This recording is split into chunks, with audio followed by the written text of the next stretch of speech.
Hello guys, welcome back. এই মুহূর্তে আমি যে জায়গাটাতে দাঁড়িয়ে আছি এটা হচ্ছে ফুকেট অ্যাকোয়ারিয়ামের পাশেই যে beach, ion beach.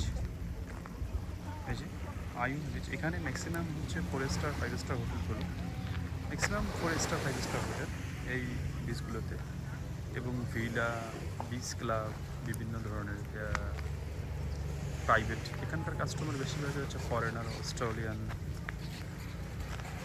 European, Russian, তারাই বেশি। দেখা যাচ্ছে একদম সুমসান। রাশিয়ানরা এই ধরনের জায়গাগুলোকে বেশি পছন্দ করে। তো আমি যেহেতু আজকে ফুকেট অ্যাকোরিয়াম আসলাম আপনাদের জন্য, ভাবলাম যে একটু করে বিচ ক্লাবগুলো দেখি আর এই ইয়েগুলোতে একটু করে ভিডিও করে আপনাদের জন্য পোস্ট করি। তো আপনাদের যদি ভালো লাগে এই ধরনের বিচগুলোতে আপনারা আসতে পারেন। আয়ুং বিচ, এটা একটা বিচ ক্লাব। এই এরিয়াটা হচ্ছে পুরোটাই বিচ ক্লাবের এরিয়া।